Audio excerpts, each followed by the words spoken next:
Hello friends, हम वैदिक सभ्यता से संबंधित क्वेश्चनों पे चर्चा कर रहे हैं और ये वैदिक सभ्यता से संबंधित आज अंतिम वीडियो है। तो आइए पहला क्वेश्चन देखते हैं हम। यज्ञ की तुलना टूटी हुई नाव से की गई है। यज्ञ की तुलना टूटी हुई नाव से की गई है। तो यज्ञ की तुलना टूटी हुई नाव से किस में मिलती है, की गई है? मुंडक उपनिषद, ईशोपनिषद, केन उपनिषद और छांदोग्य उपनिषद। तो इसका सही जवाब तो होगा मुंडक उपनिषद। मुंडक उपनिषद, जिसमें यज्ञ की तुलना टूटी हुई नाव से की गई है और इसी मुंडक उपनिषद में सत्यमेव जयते शब्द का उल्लेख मिलता है। सत्यमेव जयते, मुंडक उपनिषद में सत्यमेव जयते का भी उल्लेख मिलता है। इसी प्रकार मुंडक उपनिषद में सांख्य दर्शन का उल्लेख मिलता है। सांख्य दर्शन, सांख्य दर्शन का उल्लेख मिलता है सत्यमेव जयते, और यज्ञ की तुलना इसमें टूटी हुई नाव से की गई है। ईशोपनिषद की यदि हम बात करें, इसमें निष्काम कर्म की जानकारी मिलती है। निष्काम कर्म की जानकारी ईशोपनिषद में। केन उपनिषद की यदि हम बात करें, इसमें ब्रह्मा जी के स्वरूप की चर्चा की गई है। ब्रह्मा के स्वरूप की चर्चा की गई है। और छांदोग्य उपनिषद की यदि हम बात करें, छांदोग्य उपनिषद में श्री कृष्ण के नाम का पहला उल्लेख मिलता है। श्री कृष्ण के नाम का पहला उल्लेख मिलता है। इसी प्रकार इसमें जाबाली की कथा का उल्लेख मिलता है। जाबाली की कथा का उल्लेख मिलता है। इसी प्रकार इसमें इतिहास पुराण को पांचवा वेद कहा गया है। इतिहास पुराण को क्या कहा गया है? पंचम वेद कहा गया है। पंचम वेद कहा गया है। इसी प्रकार छांदोग्य उपनिषद में उद्दालक, आरुणि और श्वेत केतु का संवाद मिलता है। उद्दालक, आरुणि व श्वेत केतु, तो ये संवाद भी कहाँ मिलता है? छांदोग्य उपनिषद में। तो इसका सही जवाब हो जाएगा मुंडक उपनिषद। सही जवाब क्या है इसका? मुंडक उपनिषद। अगला क्वेश्चन है, आत्मा के पुनर्जन्म के प्रथम रूप का उल्लेख किस उपनिषद में हुआ है? आत्मा के पुनर्जन्म का, आत्मा के पुनर्जन्म की बात है। आत्मा के पुनर्जन्म की बात है। यदि केवल हम पुनर्जन्म की अवधारणा की बात करें, केवल पुनर्जन्म की अवधारणा, ये तो हमें सबसे पहले कहाँ मिलती है? शतपथ ब्राह्मण में।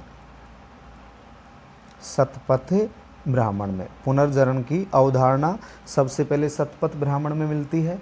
इसी प्रकार हमसे पूछा गया कि आत्मा के पुनर्जन्म के प्रथम रूप का उल्लेख हमें कहाँ मिलता है? इसका सही जवाब होगा बृहदारण्यक उपनिषद में। सही जवाब क्या होगा? बृहदारण्यक उपनिषद में। और अगर हम छांदोग्य उपनिषद की बात करें, छांदोग्य उपनिषद की बात करें, तो इसमें सर्वप्रथम पुनर्जन्म का सिद्धांत मिलता है। पुनर्जन्म का सिद्धांत। तो पुनर्जन्म के सिद्धांत की जो जानकारी है वो कहाँ मिलती है? हमें कहाँ मिलती है? छांदोग्य उपनिषद में। ईशोपनिषद की अभी हमने बात की है। निष्काम कर्म की जानकारी मिलती है। निष्काम कर्म। और कठ उपनिषद की बात करें, इसमें यम नचिकेता का उल्लेख है। यम नचिकेता का संवाद जो आत्मा के बारे में है। यम नचिकेता संवाद, ये हमें कहाँ मिलता है? कठ उपनिषद में। तो इसका सही जवाब हो जाएगा बृहदारण्यक। इसके बाद अगला क्वेश्चन है, बृहदारण्यक उपनिषद में किसका उल्लेख नहीं मिलता है? किसका उल्लेख नहीं मिलता है? निष्काम कर्म का सिद्धांत या निष्काम कर्म सिद्धांत का प्रतिपादन। तो इसकी अभी हम चर्चा कर चुके हैं। इसका उल्लेख कहाँ मिलता है? ईशोपनिषद में। इसका उल्लेख कहाँ मिलता है? ईशोपनिषद में। अहम ब्रह्मास्मि यानी मैं ही ब्रह्मा हूँ, अस्तो माँ सद्गमय, तमसो माँ ज्योतिर्गमय, सर्वे भंतु सुखिनः, सर्वे संतु निरामय। तो इन तीनों का जो उल्लेख है ये तो हमें बृहदारण्यक में मिलता है, लेकिन निष्काम कर्म सिद्धांत का प्रतिपादन ये हमें कहाँ मिलता है, ईशोपनिषद में मिलता है। तो इसका सही जवाब हो जाएगा ए। इसका सही जवाब क्या होगा, ए होगा, ध्यान रखना है, सही जवाब ए होगा।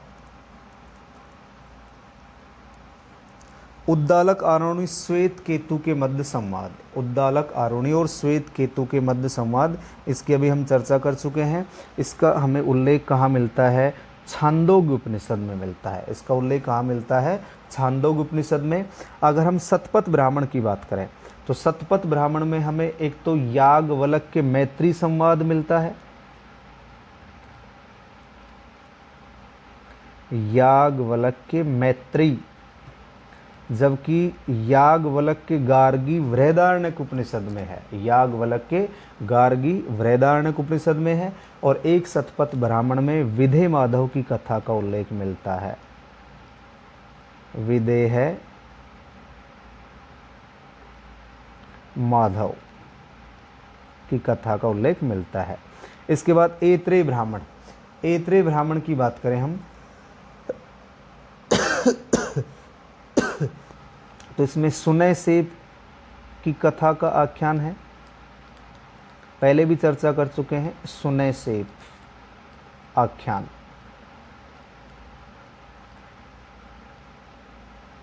सुनय सेब आख्यान का उल्लेख कहाँ मिलता है, ऐत्रेय ब्राह्मण में मिलता है।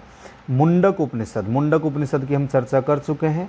इसमें यज्ञ की तुलना टूटी हुई नाव से की गई है और एक सत्यमेव जयते, सत्यमेव जयते का उल्लेख कहाँ मिलता है, मुंडक उपनिषद में। इसके बाद अगला क्वेश्चन देखिए, तो इसका सही जवाब हो जाएगा छांदोग्य उपनिषद। अगला क्वेश्चन है, निम्न में से किसका उल्लेख छांदोग्य उपनिषद में नहीं मिलता है, नहीं पूछा गया है। सर्व खलु इदम ब्रह्मा, तत्त्वम असि, एक मेवादित्य ब्रह्मा, एक मेवादित्य ब्रह्मा, और अतिथि देवो भव, अतिथि देवो भव। तो अतिथि देवो भव का उल्लेख मिलता है तैत्तिरीय उपनिषद में, तैत्तिरीय उपनिषद में। तो इसका सही जवाब हो जाएगा डी। बाकी तीनों का उल्लेख हमें कहाँ मिलता है, छांदोग्य उपनिषद में मिलता है। सर्वप्रथम पुनर्जन्म के सिद्धांत का उल्लेख मिलता है, इसकी अभी हम चर्चा कर चुके हैं, छांदोग्य उपनिषद में। सर्वप्रथम पुनर्जन्म के सिद्धांत का उल्लेख कहाँ मिलता है, छांदोग्य उपनिषद में मिलता है। तैत्तिरीय उपनिषद में किसका उल्लेख नहीं है, तैत्तिरीय उपनिषद में किसका उल्लेख नहीं है, ध्यान से समझिए। पूछा गया कि तैत्तिरीय जो उपनिषद है उसमें हमें किसका उल्लेख नहीं मिलता है। ऑप्शन ए है सदा सत्य बोलो, उल्लेख मिलता है। खूब अन्न उपजाओ, मातृदेव भव, इन तीनों का उल्लेख तो मिलता है तैत्तिरीय में। सत्यकाम जाबाले की कथा, सत्यकाम जाबाले की कथा का उल्लेख कहाँ मिलता है, छांदोग्य उपनिषद में। इसका उल्लेख हमें कहाँ मिलता है, छांदोग्य उपनिषद में। तो इसका सही जवाब हो जाएगा डी। सही जवाब क्या होगा, डी होगा। अगला क्वेश्चन है, देवकी नंदन कृष्ण का पहला उल्लेख कहाँ मिलता है, छांदोग्य उपनिषद में। और इसमें श्री कृष्ण को देवकी का पुत्र और घोर अंगिरस का शिष्य बताया गया है, घोर अंगिरस का शिष्य बताया गया है, ध्यान रखना है, घोर अंगिरस का शिष्य। तो सही जवाब हो जाएगा छांदोग्य उपनिषद।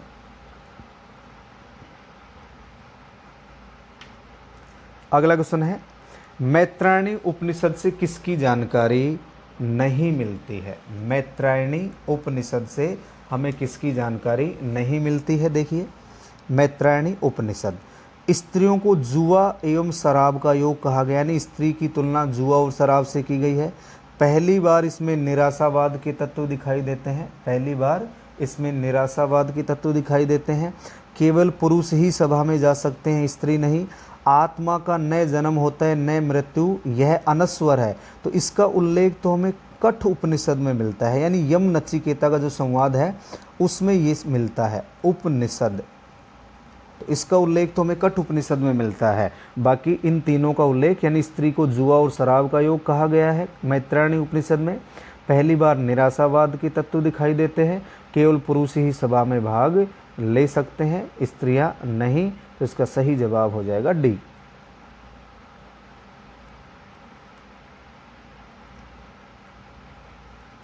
इसके बाद है अथर्ववेद से कौन सी जानकारी नहीं मिलती है, यानी अथर्ववेद में किसकी जानकारी नहीं मिलती है। युद्ध का प्रारंभ मानव मस्तिष्क में होता है, युद्ध का प्रारंभ मानव के मस्तिष्क में होता है। परीक्षित को मृत्यु लोक का देवता बताया गया है, परीक्षित को मृत्यु लोक का देवता बताया गया है। और इसके बाद है मगध के लोगों को व्रात्य कहा गया है, मगध के लोगों को व्रात्य कहा गया है। और इसी प्रकार 24 बैलों द्वारा जोते जाने वाले हल का उल्लेख, 24 बैलों द्वारा जोते जाने वाले हल का उल्लेख तो हमें कहाँ मिलता है, काठक संहिता में मिलता है, अथर्ववेद में नहीं मिलता। इसका उल्लेख तो हमें कहाँ मिलता है, काठक संहिता में। अथर्ववेद में तो 6 से 12 बैलों के द्वारा जोते जाने वाले हल का उल्लेख मिलता है, 6 से 12। और अथर्ववेद में ही पृथुवैन के बारे में कहा जाता है कि इसने हल और कृषि को जन्म दिया था, पृथुवैन ने। अथर्ववेद में पृथुवैन के बारे में क्या जानकारी मिलती है कि इसी ने कृषि और हल को जन्म दिया था। इसका उत्तर हो जाएगा डी। इसका सही जवाब क्या होगा, डी होगा। इसके बाद अगला क्वेश्चन है,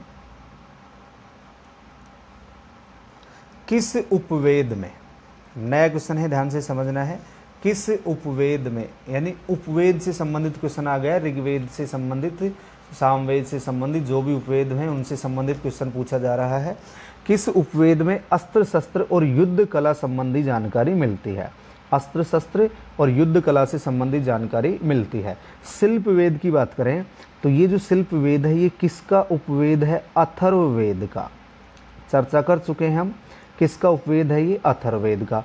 तो शिल्प वेद के जो प्रतिपादक हैं या इसके प्रेरणता हैं, प्रेरणता कौन है, विश्वकर्मा।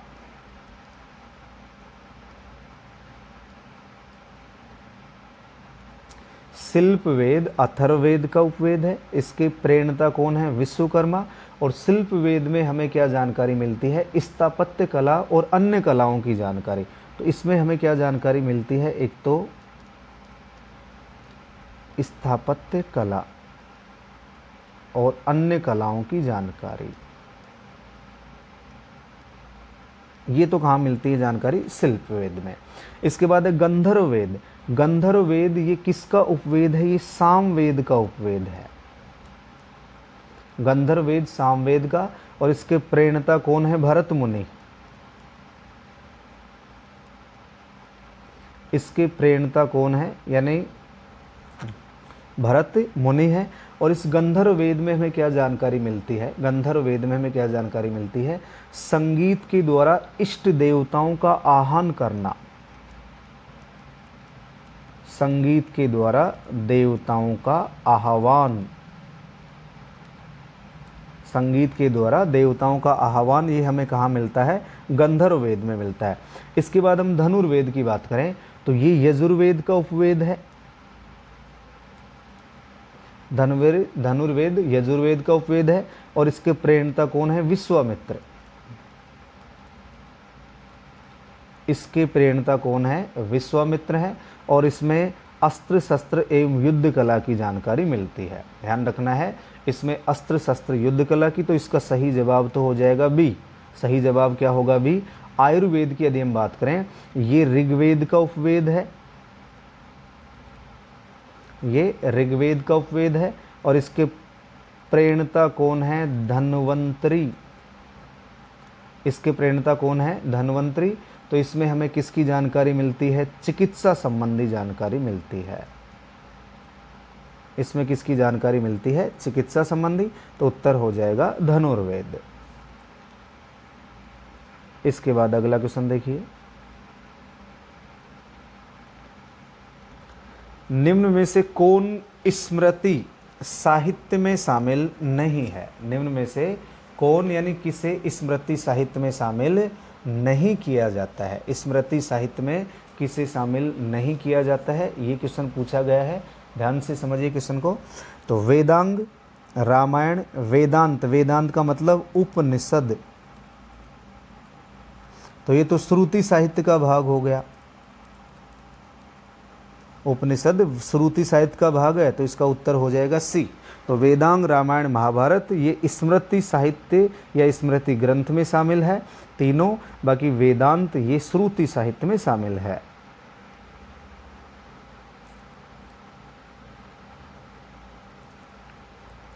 वेदांग की कुल संख्या कितनी है?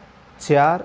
वेदों की संख्या 4 है, वेदांगों की संख्या 6 है, उपनिषद प्रामाणिक 12 माने जाते हैं, पुराणों की संख्या 18 है। 18 किसकी संख्या है? पुराणों की। और 12 क्या माने जाते हैं? प्रामाणिक उपनिषद। यद्यपि हमने बात की थी मुक्तोक उपनिषद में उपनिषदों की कुल संख्या कितनी बताई गई है? 108 बताई गई है। तो इसका सही जवाब हो जाएगा 6। और 6 वेदांग, एक तो ये ध्यान रखना है जो वेदांग हैं, वेदांग गद्य में रचित हैं।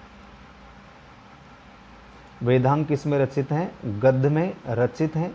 और इनका जो रचना काल है, वेदांगों का रचना काल 600 ईसा पूर्व से 200 ईसा पूर्व के मध्य माना गया है। इनका रचना काल 600 से 200 ईसा पूर्व माना गया है। और वेदांग का अर्थ क्या होता है? यानी वेद की सहायक विधाएं। इसका अर्थ क्या होता है? वेद की सहायक विधाएं। वेद की सहायक विधाएं इसका अर्थ होता है। इस संस्कृत भाषा में रचित हैं। इनकी संख्या कितनी है? 6 है।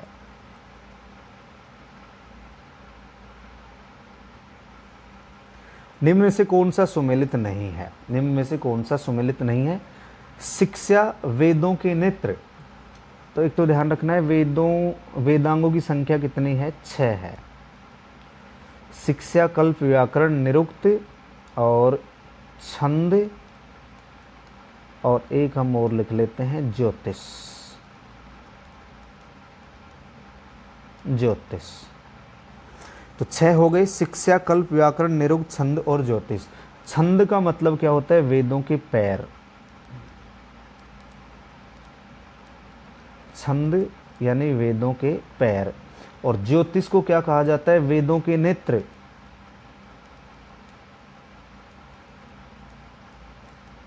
वेदों के नेत्र। अब देखिए, निरुक्त वेदों के कान, ये सही बात है। वेदों के कान किसको कहा गया है? निरुक्त को।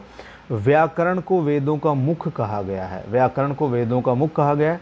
कल्प को वेदों का हाथ कहा गया है। वेदों के हाथ कल्प। शिक्षा वेदों के नेत्र। तो वेदों के नेत्र तो ज्योतिष है। वेदों के नेत्र तो क्या है? ज्योतिष। शिक्षा को क्या कहा जाता है? वेदों की नाक। वेदों की नाक। नाक किसे कहा जाता है? शिक्षा को। कल्प वेदों के हाथ, व्याकरण वेदों के मुख, निरुक्त वेदों के कान, छंद वेदों के पैर और ज्योतिष वेदों के नेत्र। तो इसका सही जवाब हो जाएगा ए। अगला क्वेश्चन है, यज्ञ से संबंधित नियम अथवा सूत्रों का उल्लेख मिलता है। यज्ञ से संबंधित नियम अथवा सूत्रों का जो उल्लेख है वो हमें कहाँ मिलता है? कल्प सूत्र में, व्याकरण में, ज्योतिष में और निरुक्त में। तो इसका सही जवाब होगा कल्प सूत्र। सही जवाब क्या है? कल्प सूत्र। और ये जो कल्प सूत्र है, कल्प सूत्र के 4 भाग हैं। कल्प सूत्र के कितने भाग हैं? 4। जैसे हम सबसे पहले बात करें स्रोत सूत्र। स्रोत सूत्र, तो स्रोत सूत्र, इसमें भी यज्ञ और यज्ञ संबंधी विधि नियम है। यज्ञ और यज्ञ संबंधी विधि नियम। तो स्रोत सूत्र भी है और आपका कल्प सूत्र, यानी कल्प सूत्र का ही एक भाग है स्रोत सूत्र। दूसरा है, कल्प सूत्र की भाग पढ़ रहे अपन, स्रोत सूत्र। दूसरा है ग्रह सूत्र। दूसरा कौन सा है, गृह सूत्र। तो इसमें हमें क्या जानकारी मिलती है, यानी घर में होने वाले यज्ञ और गृह संस्कार, घर में यज्ञ और गृह संस्कार, इसकी जानकारी किस में मिलती है, गृह सूत्र में मिलती है। इसके बाद तीसरा है इसमें धर्म सूत्र,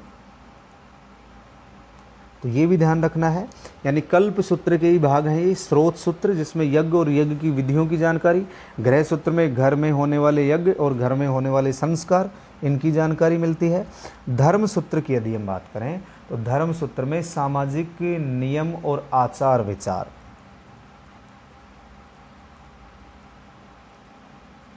सामाजिक नियम और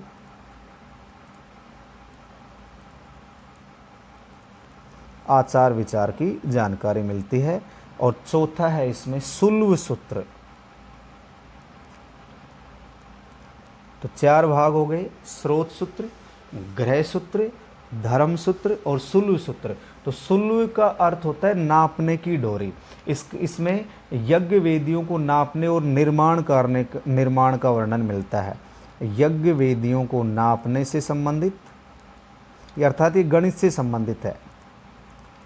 यज्ञ वेदियों का नाप और उनका निर्माण, इसकी जानकारी कहाँ मिलती है, हमें सुल्व सूत्र में मिलती है। यानी अपन कह सकते हैं जो सुल्व सूत्र है इसमें भारतीय ज्यामिति का प्रारंभ माना जाता है। इससे भारतीय ज्यामिति अर्थात गणित की बात हो रही है, भारतीय ज्यामिति,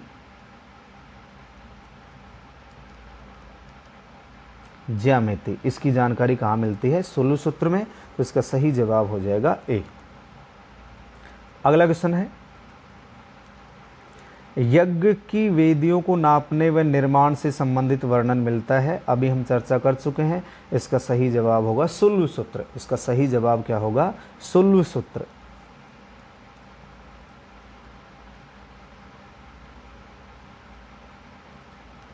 निरुक्त की रचना किसके द्वारा की गई। निरुक्त यानी 6 हैं, 6 वेदांग है, उसमें से निरुक्त की जो रचना है वो किसके द्वारा की गई, महर्षि यास्क के द्वारा। इसका सही जवाब क्या होगा, महर्षि यास्क के द्वारा। और निरुक्त को विश्व का प्राचीनतम शब्दकोश कहा जाता है। ये जो निरुक्त है विश्व का प्राचीनतम शब्दकोश, विश्व का प्राचीनतम शब्दकोश, विश्व का प्राचीनतम शब्दकोश किसे माना जाता है, निरुक्त को माना जाता है। और इसके बाद ऑप्शन है लगध मुनि। लगध मुनि के द्वारा तो वेदांग ज्योतिष की रचना की गई थी, वेदांग ज्योतिष।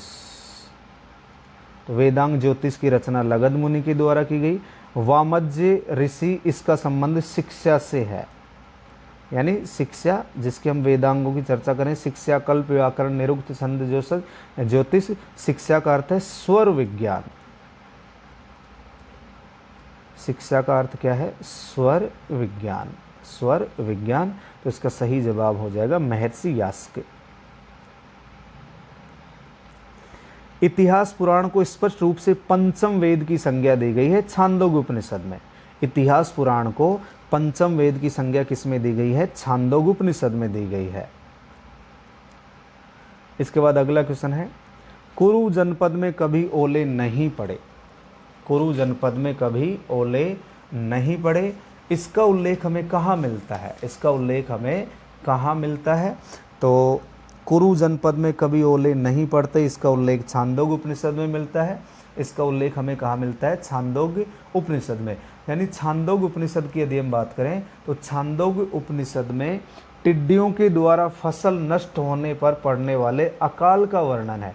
यद्यपि कुरु जनपद के बारे में तो क्या उल्लेख मिलता है कि इसमें कभी ओले नहीं पड़ते हैं, लेकिन इसमें टिड्डियों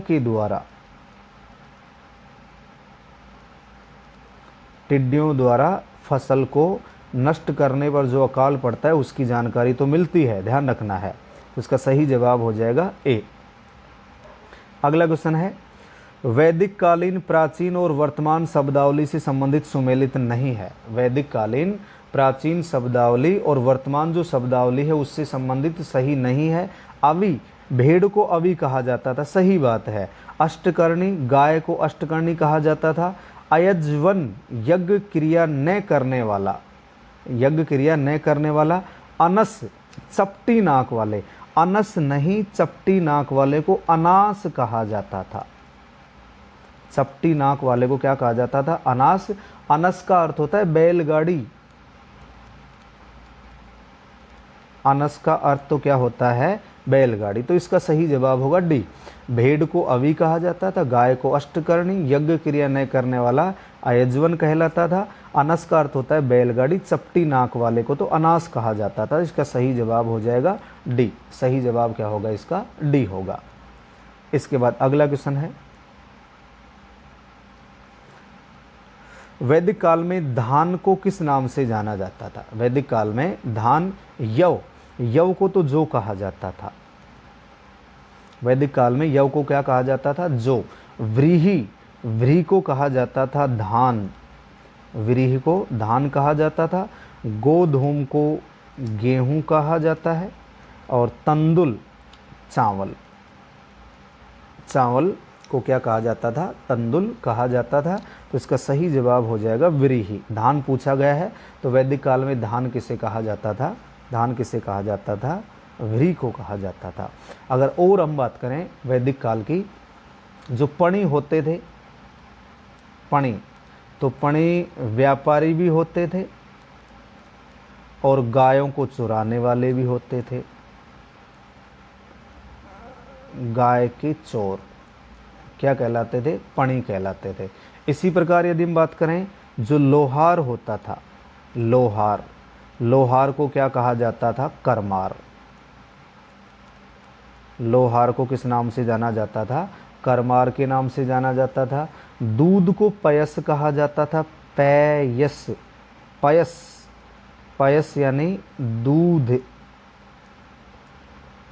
दूध को क्या कहा जाता था? पयस कहा जाता था। घृत, घी को घृत कहा जाता था। घी को क्या कहा जाता था? घृत कहा जाता था। इसी प्रकार यदि हम बात करें, कैवर्त, मछुआरा,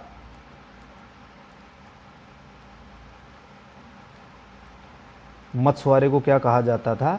कैवर्त कहा जाता था। धन्व, मरुस्थल को धन्व कहा जाता था। मरुस्थल को क्या कहा जाता था? धन्व कहा जाता था। इसके बाद अगला क्वेश्चन है,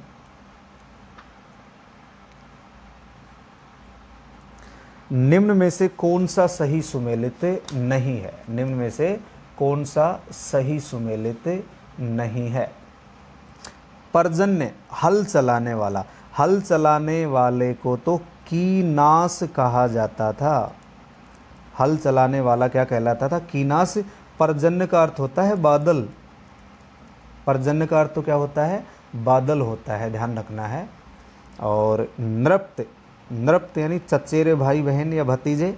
वाप्ता, नाई, कुल्या, नहर, ये तीनों सही है, ए गलत है। पर्जन्य का अर्थ यहाँ हल चलाने वाला नहीं है, पर्जन्य का अर्थ बादल होता है। पर्जन्य का अर्थ क्या होता है? बादल होता है। यानी हल चलाने वाले को तो कीनास कहा जाता था। हल चलाने वाले को किस नाम से जाना जाता था? कीनास के नाम से जाना जाता था। बाकी नहर को कुल्या कहा जाता था। वाप्ता, नाई, नृप का अर्थ क्या होता था? चचेरे भाई बहन और भतीजे। तो दोस्तों ये था वैदिक सभ्यता से संबंधित, वैदिक संस्कृति से संबंधित महत्वपूर्ण पार्ट। और इसके बाद हम नए टॉपिक पे चर्चा करेंगे। और इन दो टॉपिक यानी प्राचीन भारत के दो टॉपिकों के बाद अब हम एक नए पार्ट का अध्ययन करने जा रहे हैं और नया पार्ट होगा आधुनिक भारत। आधुनिक भारत में पहला टॉपिक होगा यूरोपीय कंपनियों का आगमन। और यूरोपियों में भी सबसे पहले हम बात करेंगे पुर्तगाली कंपनी, पुर्तगालियों का आगमन कैसे क्या हुआ, कौन कौन से किले बनाए, उनके बारे में डिटेल से अध्ययन करेंगे। तो आज की वीडियो में इतना ही। जय हिंद, जय भारत।